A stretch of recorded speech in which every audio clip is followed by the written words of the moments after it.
Mr. Steve Ecklund, what is your current shiny object right now? Besides my wife, who is always my shiny object.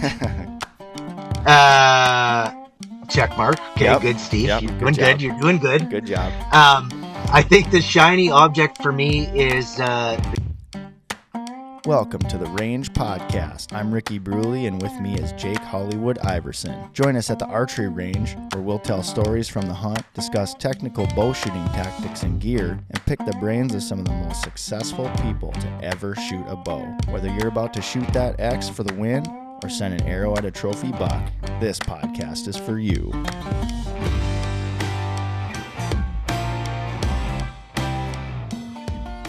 The Range Podcast is brought to you by Vapor Trail Archery, makers of the best bowstrings money can buy, originators of limb-driven arrow rest technology, and innovators of Stokerized stabilizer systems.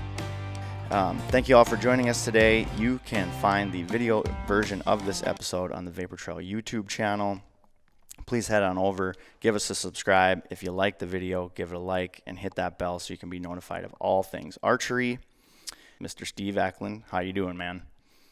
I'm doing well, Ricky. Thanks for having me. Yeah, man, no problem. That brings us to a segment that we like to do called Shiny Objects.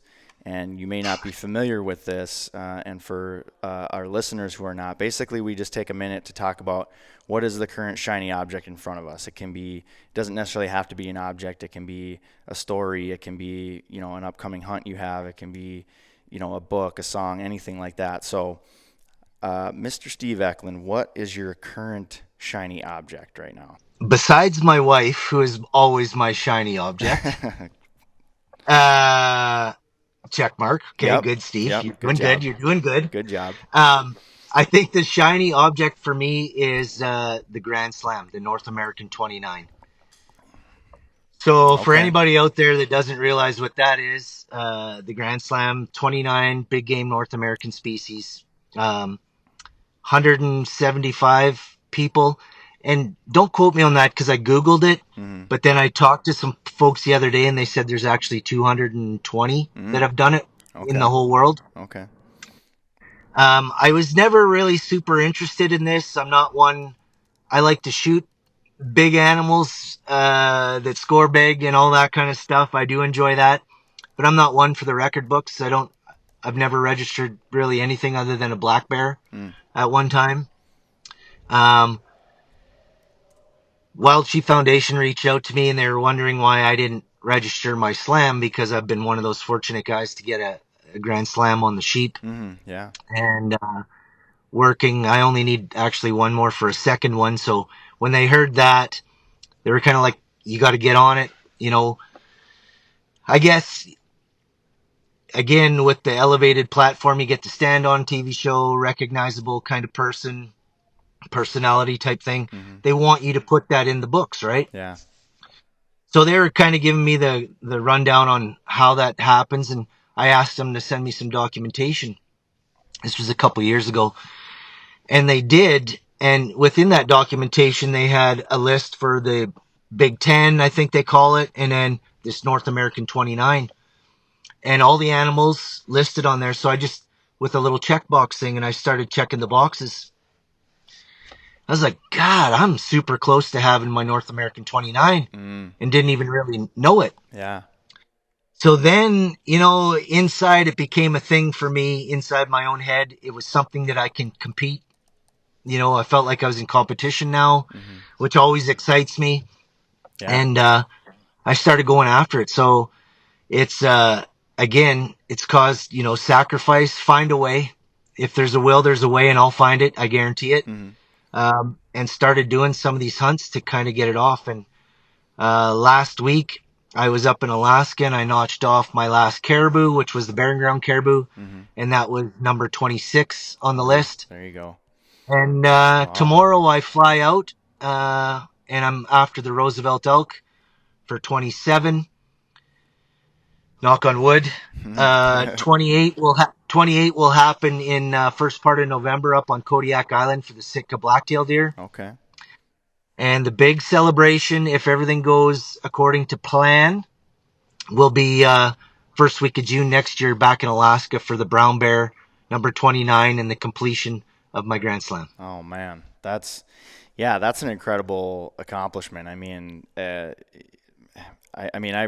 I've read Chuck Adams' books about that.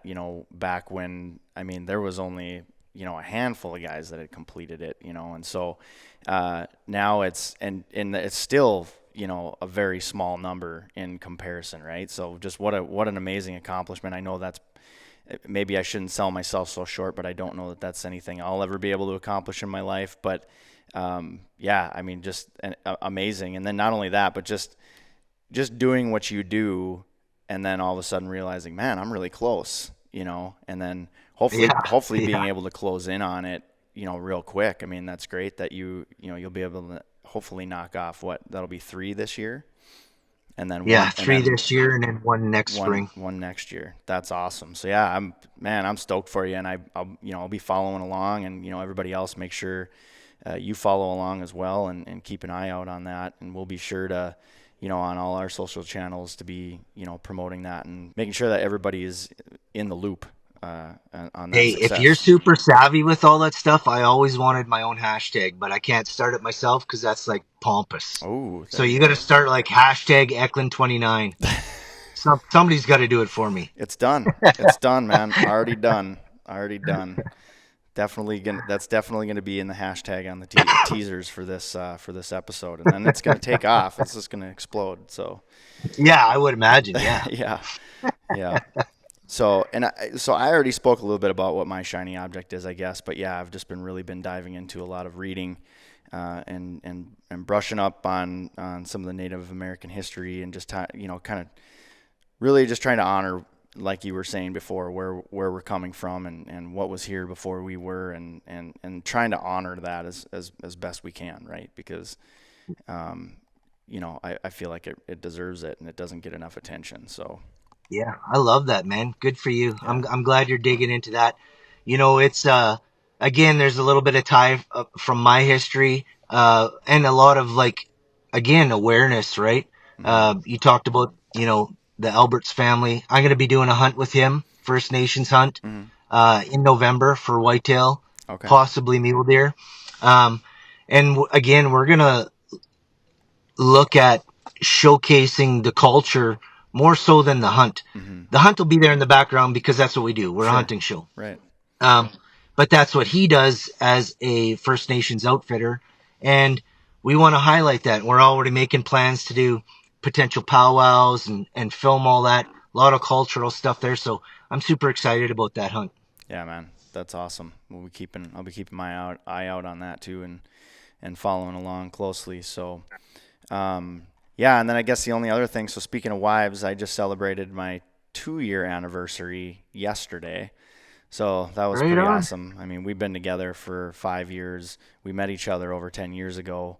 We're in kind of different areas of our lives and went our separate ways, and then reconnected, came back together, and now we're just about to celebrate we just celebrated our 2-year anniversary last night, which was awesome. My wife surprised me. I walked outside of the shop here, and she was in the parking lot and had clothes ready for me to change into, and we went out and had a good time. So yeah, that's awesome. Yeah, it was a lot of fun. She's great.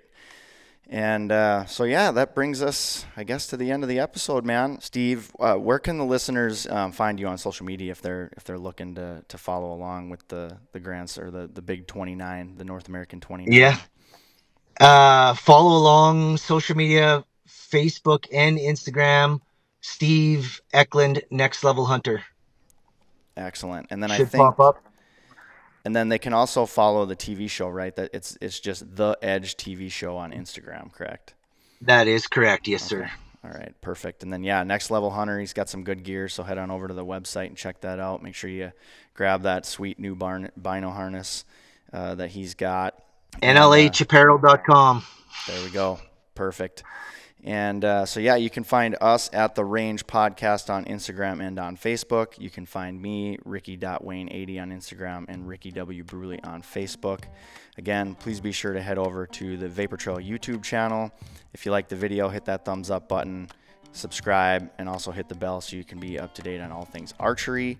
If you're listening, do me a favor, give us a rating and make sure that you give us 5 stars. Big thanks again, Steve, for joining us today. Really appreciate it. Good luck with the rest of your season, brother. And with that, we are going to pack up our bows and arrows, and we're hitting the range. Have a great day, everybody. Vapor Trail is now offering an exclusive discount to the Range Podcast listeners. Enter promo code TRP15, that's TRP15, at checkout for 15% off VTX bowstrings and Vapor Trail and Stokerized branded t-shirts, hats, and other gear. Woo! Heard it. Nice Right shot. in What the in the hell leg. went flying? Something I fine. think he cut the tube at the bottom.